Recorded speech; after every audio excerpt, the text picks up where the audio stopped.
My name is Madison, and at 25, I finally understand that blood does not always mean loyalty. What started as my ruined 18th birthday party became the catalyst for the most devastating family takedown in our town's history. My sister Chloe's jealous tantrum that night exposed a web of lies, manipulation, and betrayal that had been festering for years. When I discovered the truth about what my family had been hiding, I realized that sometimes the people who claim to love you the most are the ones capable of destroying you completely.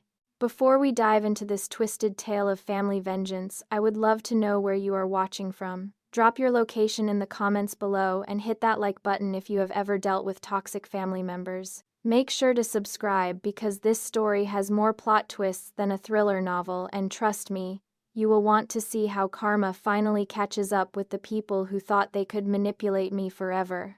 The night of my 18th birthday party should have been magical. Instead, it became the moment everything I believed about my family crumbled into dust. Our house was decorated with silver and gold balloons, and Mom had spent weeks planning what she called my transition to adulthood celebration. Extended family, friends, and my classmates filled our backyard under string lights that twinkled like stars. Everything was perfect until Chloe arrived. My younger sister, then 16, stormed through the back gate like a hurricane in designer jeans. Her face was streaked with mascara, her hair disheveled from what looked like a frantic car ride. She had been at her boyfriend Derek's house and something had clearly gone terribly wrong. "This is such bullshit," she announced to the entire party, her voice cutting through the laughter and music like a knife. "Madison gets everything handed to her, and nobody cares that my life is falling apart right now." The conversations around us began to quiet as people turned to stare. Mom rushed over her hostess' smile, faltering as she tried to guide Chloe toward the house. "Sweetie, what happened? We can talk about this inside." But Chloe was not having it. She shrugged away from Mom's touch and pointed an accusatory finger at me. "Derek broke up with me because he said Madison told him I was cheating with Tyler Morrison. Madison ruined my relationship just because she could not stand seeing me happy." The accusation hit me like a physical blow. I had never spoken to Derek about Chloe's relationship, and I certainly had never mentioned Tyler Morrison, who was just a guy from our chemistry class. "Chloe, that is completely untrue. I have never even talked to Derek about you." "Liar," she screamed, and before I could react, she grabbed my birthday cake from the dessert table and hurled it directly at me. The 3-layer vanilla masterpiece that Mom had special ordered exploded across my white dress, leaving me covered in frosting and humiliation. The party fell into stunned silence. 60 pairs of eyes watched as I stood there dripping with cake while my sister continued her rampage. She grabbed handfuls of decorations, throwing them into the pool, and overturned the gift table, sending carefully wrapped presents scattering across the patio. Dad finally intervened, grabbing Chloe by the shoulders and marching her toward the house. "That is enough, young lady. You are grounded for a month." But the damage was done. My guests began making awkward excuses and leaving early. My best friend Sarah helped me clean frosting out of my hair, while I fought back tears of embarrassment and rage. The party that was supposed to mark my entry into adulthood had been destroyed by my sister's jealous tantrum. That night, as I lay in bed, replaying the humiliating scene, I made a decision that would change everything. I was done being the family punching bag.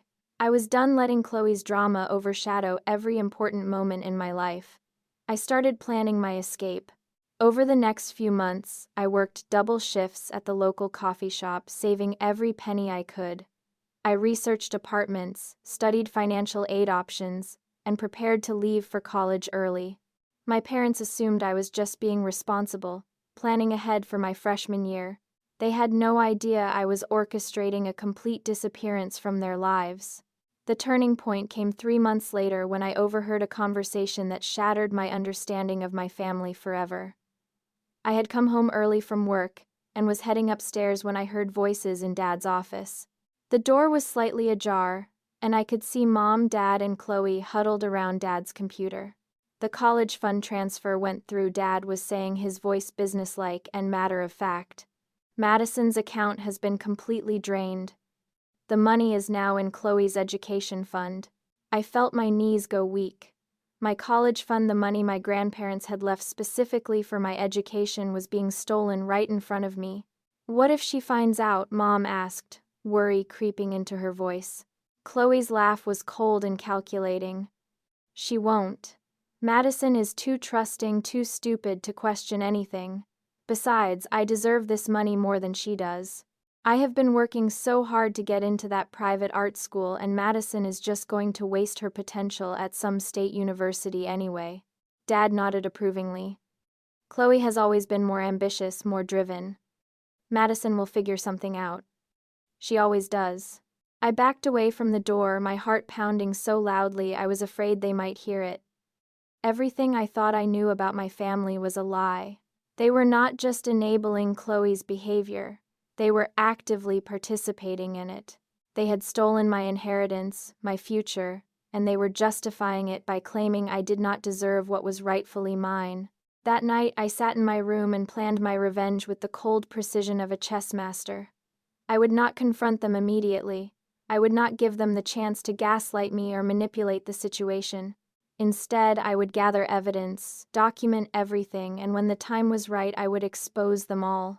I started by secretly recording conversations, taking photos of financial documents when they left them out, and researching the legal implications of inheritance theft. I discovered that what they had done was not just morally wrong, it was illegal. My grandparents will specifically stated that the money was for my education alone. As I gathered evidence, I also began to see the pattern of manipulation that had defined my entire life.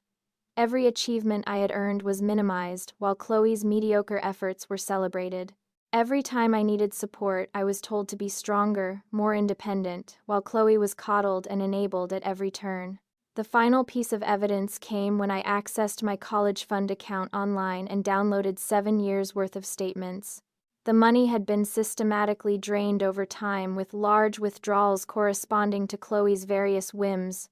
Her car, her designer clothes, her expensive hobbies. My parents had been stealing from me for years, and they had convinced themselves it was justified.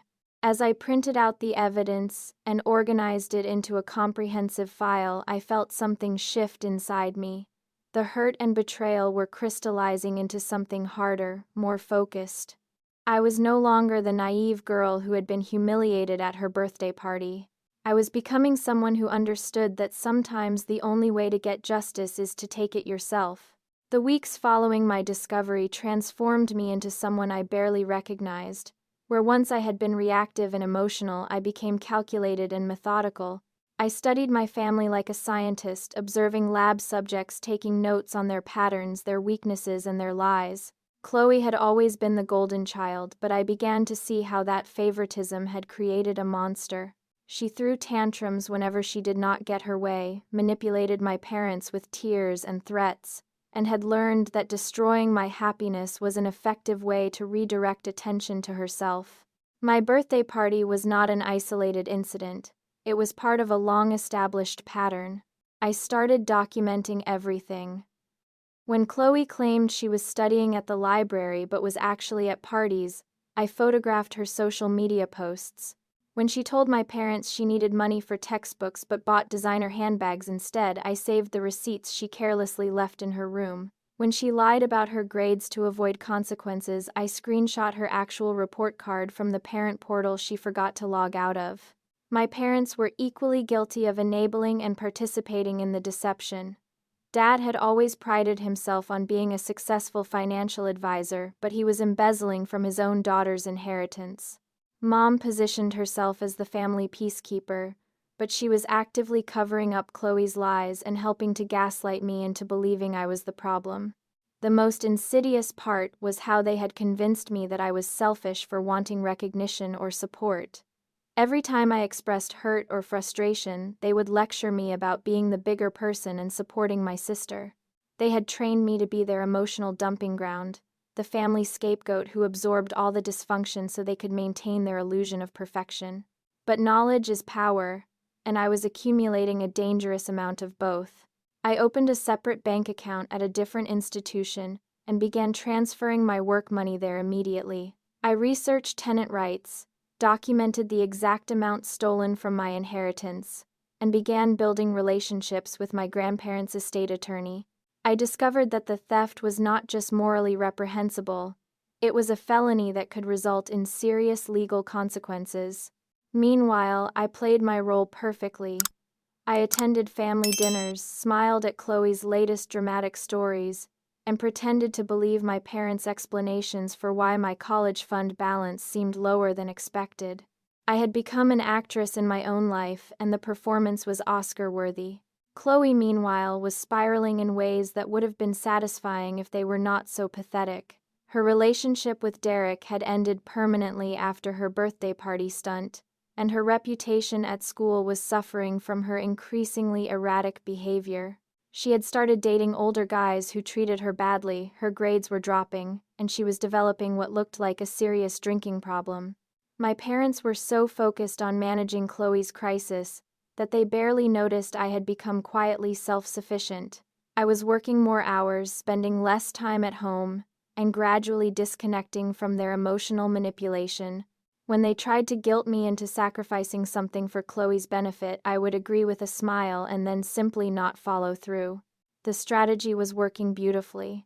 3 months after discovering the theft, I received my acceptance letter to a prestigious university 2 states away. I had applied secretly using money from my hidden account for application fees, and had been awarded a partial scholarship based on my academic achievements. The financial aid office had been sympathetic when I explained that my college fund had been compromised and helped me secure additional grants and loans.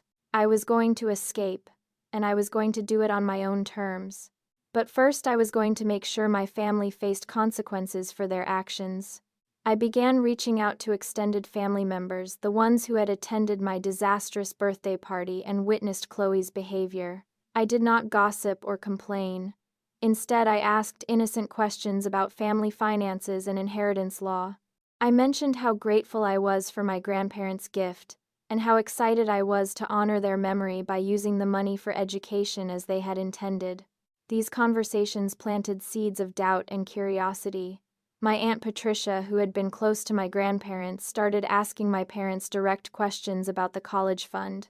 My Uncle Robert, who was an accountant, offered to help me with financial planning and was surprised when my parents quickly deflected his offers. I also began building alliances outside the family. Sarah's mother, who had witnessed the birthday party disaster, had always been suspicious of my family's dynamics. I confided in her about feeling unsupported and overlooked, carefully avoiding any direct accusations while painting a picture of emotional neglect. My guidance counselor at school noticed my increased independence and maturity, and when she asked about my college plans, I mentioned having to rely on scholarships and loans because my family's financial situation was complicated.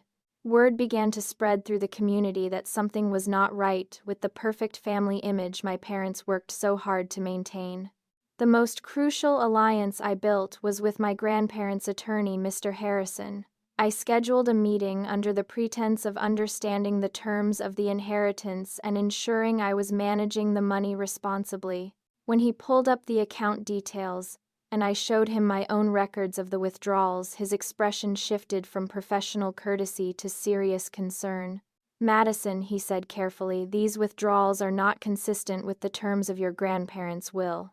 This money was designated specifically for your educational expenses, with very strict parameters about how it could be used."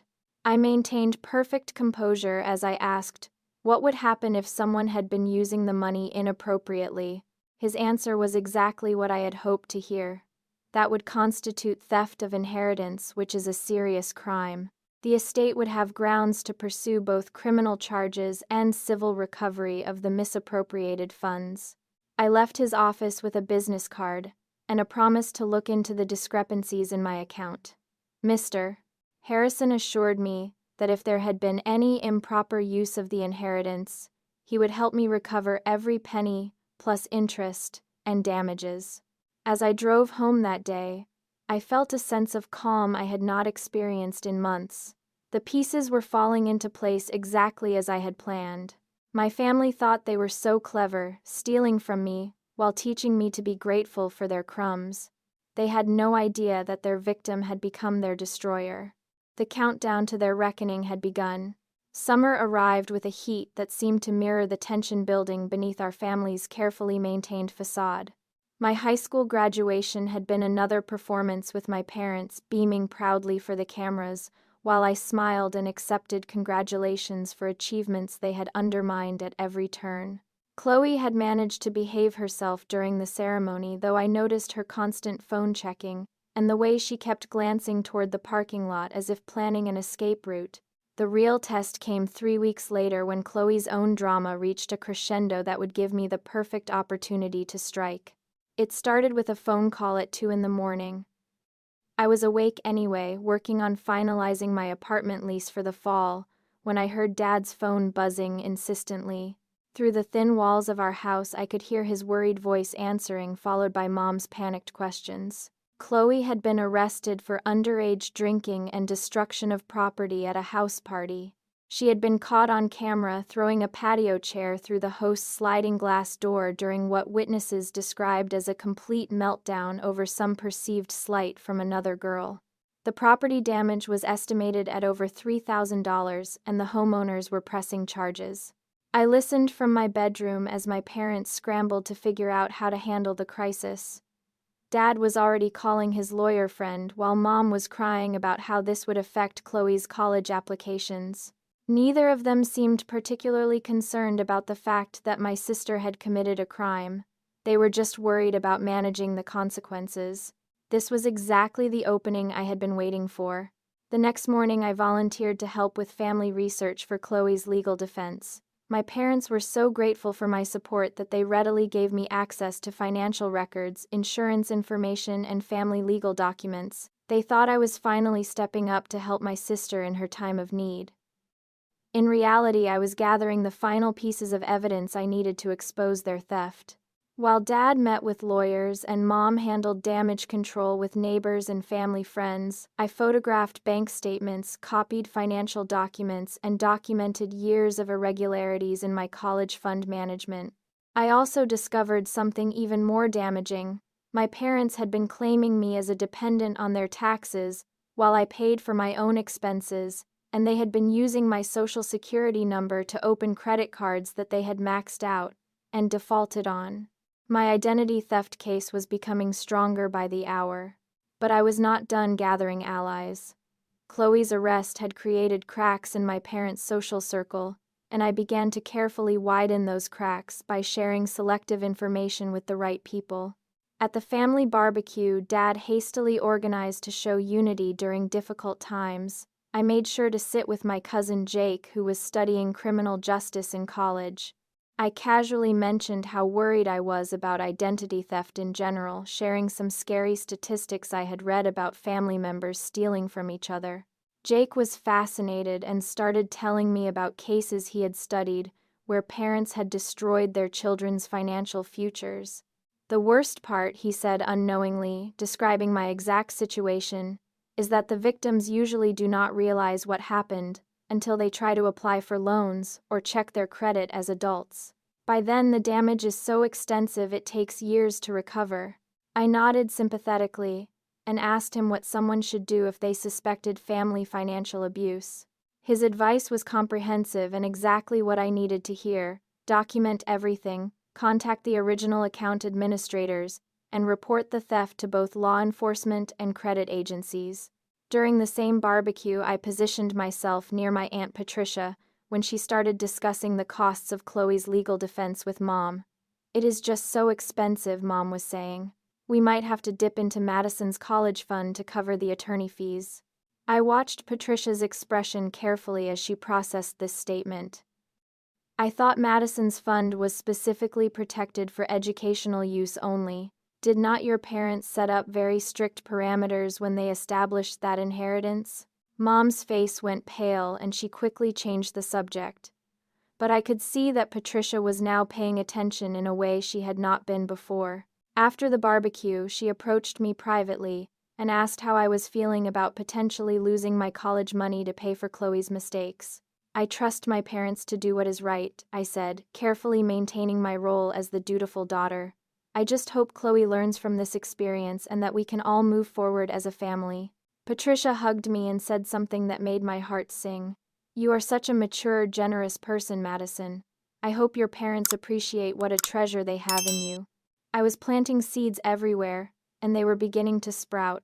The breakthrough moment came when Mr. Harrison called me directly instead of going through my parents. He had been conducting his own investigation into my inheritance account and had discovered irregularities that went far beyond what I had initially shown him.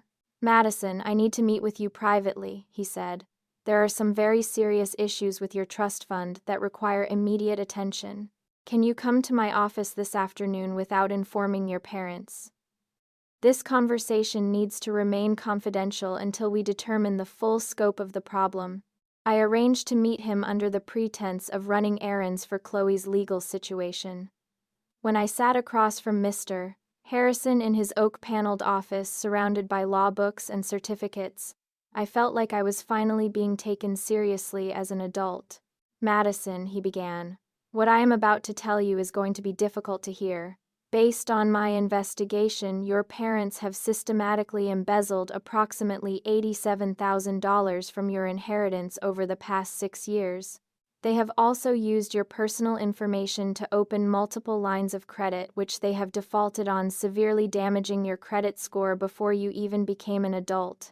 Even though I had suspected this level of theft, hearing it confirmed by a legal professional hit me like a physical blow. The number was staggering, representing not just money but years of my future that had been stolen. "What are my options?" I asked, proud that my voice remained steady. "You have several courses of action available," he replied. "We can pursue criminal charges for inheritance, theft, and identity fraud. We can file civil suits to recover the stolen funds plus damages and interest. We can also work with credit agencies to restore your financial standing. However, I need to warn you that pursuing this will likely destroy your relationship with your parents permanently." I looked him directly in the eye and said the words I had been rehearsing for months. "Mr. Harrison, they destroyed our relationship when they chose to steal from me. I want to pursue every available option to recover what was taken, and to ensure they face appropriate consequences for their crimes." He nodded approvingly and began outlining a comprehensive legal strategy that would unfold over the coming months. We would start by documenting everything, then begin the process of asset recovery while simultaneously building criminal cases for both inheritance theft and identity fraud. As I left his office with a thick folder of legal documents and a timeline for action, I felt a surge of power I had never experienced before. For the first time in my life, I was not the victim of my family's dysfunction. I was the agent of justice, and I was about to show them that their sweet, naive Madison had grown into someone they should have respected instead of exploited. The final phase of my plan was about to begin, and they had no idea what was coming for them. But first, I was going to let them dig their hole just a little bit deeper. The moment I had been orchestrating for months finally arrived on a sweltering August morning, exactly 1 week before I was supposed to leave for college. My parents had spent the previous evening celebrating what they thought was their successful management of both Chloe's legal issues and my compliant acceptance of their financial decisions. They had no idea that their world was about to implode. I woke up early and made coffee sitting at the kitchen table with my laptop open to what appeared to be scholarship applications. In reality, I was reviewing the final timeline Mr. Harrison had sent me the night before. Everything was in place. The criminal complaints had been filed, the civil recovery process was initiated, and the credit restoration paperwork was ready for submission. At exactly 9 o'clock, there was a knock at our front door. I answered it with a confused expression, as if I had no idea why 2 police officers and a financial crimes investigator were standing on our porch with official paperwork. "Is this the residence of David and Margaret Thompson?" the lead officer asked. "Yes, they are my parents." "Is everything okay?" I replied, my voice perfectly calibrated to convey innocent concern. My parents appeared in the hallway, still in their bathrobes, looking puzzled and slightly annoyed at the early morning interruption.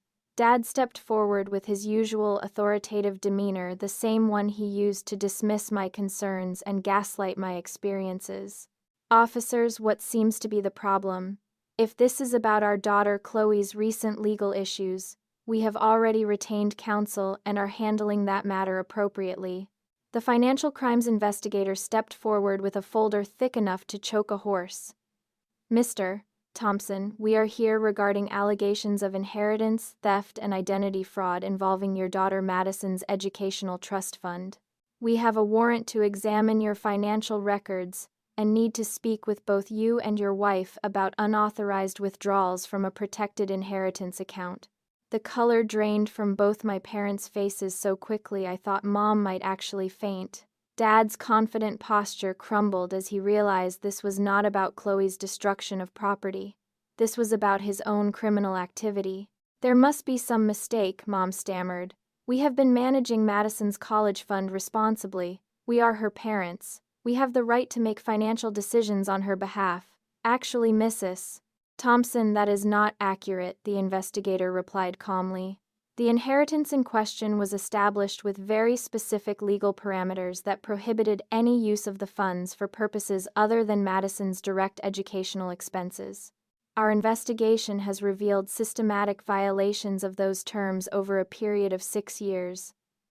I watched my parents' carefully constructed facade crumble in real time. Dad's face was cycling through confusion, anger, and dawning comprehension that his financial crimes had been discovered. Mom kept looking between the officers and me, as if she could not understand how her compliant, trusting daughter had orchestrated this devastating revelation. Madison, Dad said slowly, his voice taking on the manipulative tone he had used to control me my entire life. Surely you do not believe we would ever do anything to hurt you. We are your family. We love you. I looked him directly in the eye and spoke with a clarity that surprised even me.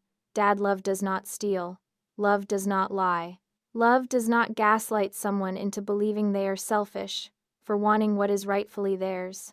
What you and Mom did was not love. It was exploitation, and it was criminal. The lead officer nodded approvingly at my statement and began explaining the charges: 3 counts of inheritance, theft, 5 counts of identity fraud, and 1 count of conspiracy to commit financial crimes. Each charge carried potential prison time and mandatory restitution requirements. As the officers began their formal questioning, Chloe appeared at the top of the stairs, her face puffy from sleep and last night's drinking. When she saw the police in our living room, her first instinct was typical Chloe. She assumed this was about her.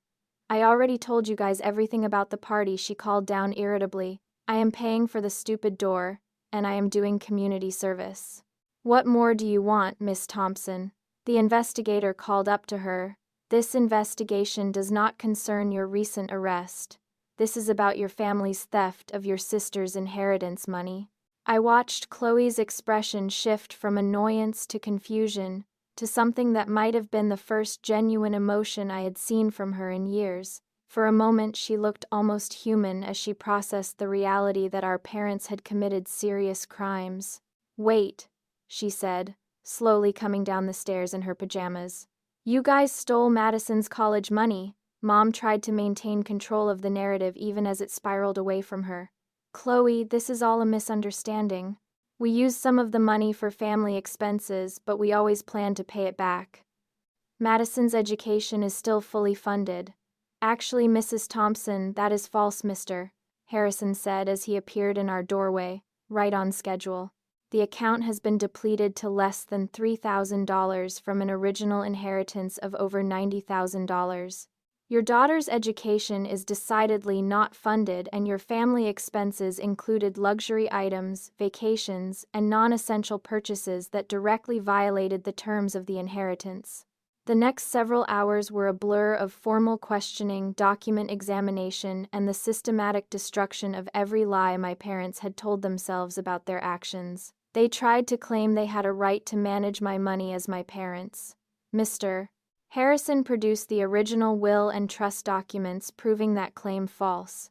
They tried to argue that they had used the money for legitimate family expenses. The financial investigator produced records showing purchases of designer handbags, expensive restaurants, and Chloe's car, none of which qualified as educational expenses for me. They tried to suggest that I had been aware of and approved the withdrawals. I produced recordings of conversations where they explicitly discussed hiding the theft from me, along with text messages where they coached each other on lies to tell me about my account balance. Every defense they attempted was methodically demolished by evidence I had been gathering for months. They had taught me to be thorough, responsible, and detail-oriented. They just never imagined I would turn those skills against them.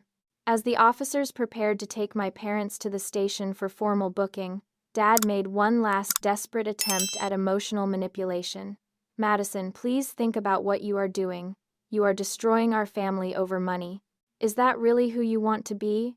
I looked at this man who had stolen my future while lecturing me about selfishness, who had gaslit me into believing I was the problem while he committed felonies, and I felt nothing but cold satisfaction. "Dad, I am not destroying our family. I am revealing what our family actually was, a criminal enterprise designed to benefit you and Chloe at my expense. You destroyed our family the moment you decided I was less valuable than your golden child." As they were led away in handcuffs, Mom crying and Dad silent with rage, I felt something I had never experienced before: complete and total vindication. The silence that followed my parents' arrest was deafening. Chloe stood in our empty living room, still in her pajamas, staring at the space where our family had imploded 20 minutes earlier. For the first time in her life, she was experiencing consequences that could not be manipulated away with tears or tantrums. "I cannot believe you called the cops on our own parents," she finally said, her voice hollow and strange. "They made mistakes, but they are still our family, Madison." I was gathering the financial documents that Mr. Harrison needed for the civil recovery process, my movements calm and methodical. "Chloe, they did not make mistakes. They committed felonies. There is a difference between accidentally bouncing a check and systematically stealing $87,000 over 6 years. She slumped onto the couch, and for a moment, I saw past her usual mask of entitlement to something that looked almost like genuine distress. "What happens now? What happens to us? You figure out how to take care of yourself for once," I replied, without looking up from my paperwork. "I am leaving for college next week as planned, and I will be using the restitution money to fund my education as my grandparents intended. You will need to find another source of funding for your art school dreams." The reality of her situation was finally sinking in. Without our parents to enable her behavior and fund her lifestyle, Chloe was going to have to face the adult world unprepared and alone. Her legal troubles from the house party were still pending, her grades were mediocre at best, and she had no work experience or life skills to fall back on. "I do not know how to do any of this adult stuff," she admitted quietly. "Mom and Dad always handled everything for me." I looked at her then, really looked at her, and felt something unexpected: pity. Not enough to change my mind or offer to help, but enough to recognize that she was as much a victim of our parents' dysfunction as I was, just in a different way. They had turned me into their scapegoat, and her into their helpless dependent. That was their choice, Chloe. They chose to teach you that you could take whatever you wanted without consequences. They chose to teach me that I should be grateful for whatever scraps they left me. Both of those lessons were lies.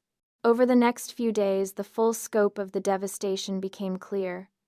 News of the arrests spread through our small town like wildfire, destroying the carefully cultivated image my parents had spent decades building. Dad's financial advisory business collapsed almost immediately when clients learned he had been embezzling from his own daughter's inheritance. Mom's position at the local charity organization was terminated when the board decided her involvement in financial crimes made her unsuitable for handling donated funds. The house went into foreclosure within weeks.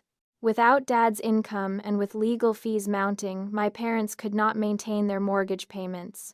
The luxury cars were repossessed, the credit cards were canceled, and the comfortable middle-class lifestyle they had built on stolen money evaporated overnight. My extended family's reaction was swift and brutal. Aunt Patricia, who had always suspected something was wrong publicly, cut ties with my parents and started a fund to help me with college expenses. Uncle Robert, the accountant, offered to help me rebuild my credit and manage my finances going forward. Cousins who had grown up hearing about what wonderful parents I had were now learning the truth about the abuse I had endured. Most satisfying of all was watching my parents try to maintain their victim narrative while evidence of their crimes mounted. During their arraignment, Mom tried to claim they had been acting in my best interests, managing money. I was too young to handle responsibly. The judge was not impressed when Mr. Harrison presented evidence of designer handbag purchases and luxury vacation charges made with my inheritance money. Dad attempted to argue that he had intended to repay the money, eventually making this a family matter rather than a criminal one. The prosecutor responded by pointing out that intent to repay does not negate the crime of theft, and that 6 years of systematic embezzlement demonstrated clear criminal intent. Their bail was set high enough that they had to remain in jail until trial, unable to afford the bond without access to the assets that were now frozen pending the criminal investigation. For the first time in their lives, they were experiencing real consequences, without the ability to manipulate their way out of them. Chloe's reaction to our parents' incarceration was exactly what I had predicted. She spiraled completely. Without anyone to enable her behavior or clean up her messes, she was arrested twice more within a month, once for shoplifting and once for public intoxication. Her boyfriend situation became a series of toxic relationships with men who treated her as badly as she had always treated everyone else. She tried to reach out to me several times, alternating between begging for help and blaming me for destroying our family. I blocked her number after she left a particularly vicious voicemail calling me a heartless bitch who cared more about money than family loyalty. The irony was not lost on me. The same people who had spent years telling me I was selfish and ungrateful were now discovering what real selfishness looked like when their support system disappeared. But the most unexpected part of the aftermath was how good it felt to be free. Without my family's constant drama and manipulation, I could finally see how much energy I had been wasting on trying to earn love from people who were incapable of giving it. I slept better than I had in years. My anxiety decreased dramatically. I stopped having the stress headaches that had plagued me throughout high school. Friends and extended family members started reaching out to share their own observations about my family's dysfunction. Sarah's mother admitted she had always been concerned about how I was treated but had not known how to intervene. Teachers mentioned they had noticed signs of emotional abuse, but had been unsure how to address them. Even neighbors started sharing stories about my parents' strange behavior and Chloe's concerning patterns. I realized that my family's dysfunction had not been as well hidden as they thought. People had noticed, but the conspiracy of silence around family abuse had protected my parents from accountability. By breaking that silence and pursuing justice, I had given others permission to acknowledge what they had seen and suspected all along. 3 weeks before I left for college, I received a call from the prosecutor handling my parents' case. They had both decided to accept plea bargains rather than risk trial. Dad would serve 18 months in minimum security prison and pay full restitution plus interest. Mom would serve 1 year and complete extensive community service. Both would have felony records that would follow them for the rest of their lives. Justice, it turned out, was every bit as sweet as I had imagined. 3 years have passed since that August morning when I watched my parents get arrested in our living room, and I am writing this from my apartment near campus where I am completing my senior year with a double major in psychology and criminal justice. The restitution, money plus interest and damages, fully funded my education just as my grandparents had intended. More importantly, the experience of fighting for my own justice inspired me to help others navigate similar situations. The legal resolution exceeded even my most optimistic expectations. Dad served his full 18-month sentence and emerged from prison to find his professional reputation completely destroyed. No financial institution will license him after his felony convictions, and he now works in retail for barely above minimum wage. The man who once managed millions of dollars in client investments now stocks shelves at a discount store, living in a studio apartment and driving a 15-year-old car. Mom completed her sentence and community service, but the social consequences proved more devastating than the legal ones. The charity work that had defined her identity was no longer available to her, and the social circle she had cultivated for decades wanted nothing to do with a convicted felon. She moved 3 towns away to escape the shame, and now works as a cashier, isolated from the community connections that had once made her feel important. The house I grew up in was sold at foreclosure auction for a fraction of what my parents had paid for it. Driving past it last month, I felt nothing but relief that someone else's family would have the chance to create happier memories there. Chloe's trajectory was perhaps the most predictable. Without parents to fund her lifestyle and clean up her messes, she dropped out of high school and cycled through a series of minimum-wage jobs and toxic relationships. Her art school dreams evaporated when she realized that talent requires discipline and effort, qualities she had never been required to develop. The last I heard, she was working at a fast food restaurant and living with her third abusive boyfriend of the year. She made one final attempt to reconcile with me last Christmas, showing up at my apartment with tears and apologies. But her idea of reconciliation was asking me to help her get a car loan, since her credit was destroyed, and mine was now pristine thanks to Mr. Harrison's restoration efforts. When I declined, she reverted to the same manipulative tactics she had always used, calling me selfish and claiming I owed her help because we were family. I closed the door on her then, both literally and figuratively. Family is not defined by shared DNA. It is defined by shared respect, support, and genuine care for each other's well-being. By that definition, Chloe and my parents had never been my family at all. My real family began to emerge in the aftermath of cutting ties with my biological relatives. Sarah's family essentially adopted me, including me in holidays and celebrations with the warmth and acceptance I had never experienced at home. My college roommate became the sister I had always wished. I had someone who celebrated my successes instead of sabotaging them. My professors in the criminal justice program became mentors who encouraged my academic interests instead of dismissing them.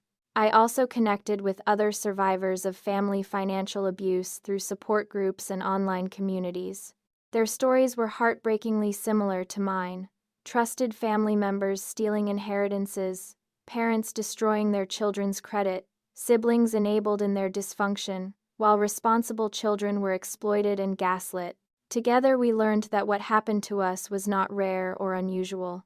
It was a common pattern of abuse that thrives in the silence and shame that surrounds family dysfunction. Through these connections, I began volunteering with a legal aid organization that helps young adults recover from family financial crimes. The skills my parents inadvertently taught me, research, documentation, strategic thinking, now serve to help other victims build cases against their abusers. There is deep satisfaction in using the very abilities they tried to suppress to help others escape situations like mine. My romantic life has also flourished in ways it never could have while I was trapped in my family's toxic dynamic. My boyfriend David is a social work major who understands trauma recovery and respects my boundaries. He has never tried to push me toward reconciliation with my biological family, or suggested that I should forgive people who have shown no genuine remorse. Instead, he supports my healing and celebrates the strength it took to choose justice over false peace. The most unexpected gift of this entire experience has been discovering who I really am when I am not constantly defending myself against manipulation and abuse.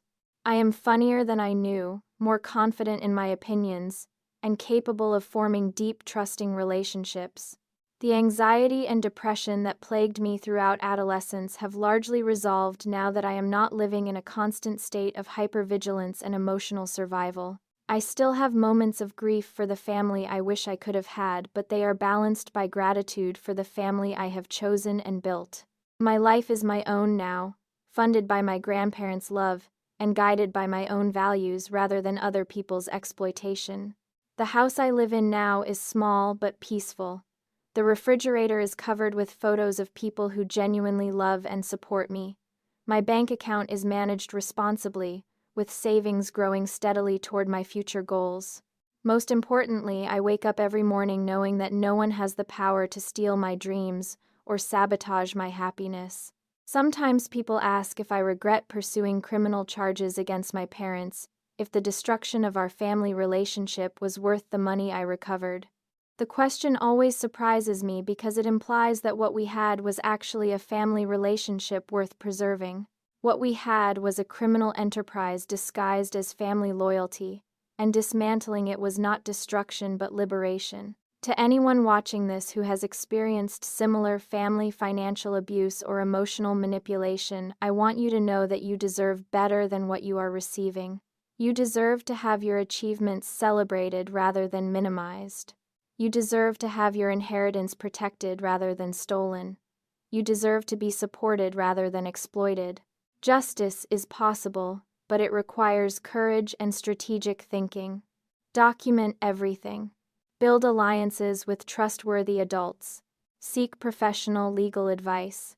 Most importantly, remember that family members who truly love you will not steal from you, lie to you, or manipulate you into accepting abuse. Have you ever had to choose between family loyalty and your own well-being? How did you handle relatives who tried to exploit your trust? I would love to hear your stories in the comments below. And if this video helped you feel less alone in your own family struggles, please hit that like button and subscribe for more real-life stories about overcoming toxicity and finding justice. Thank you for letting me share my journey with you, and remember that sometimes the most loving thing you can do for yourself is to walk away from people who refuse to treat you with basic respect, even if they share your blood. You have the power to create the life and family you deserve.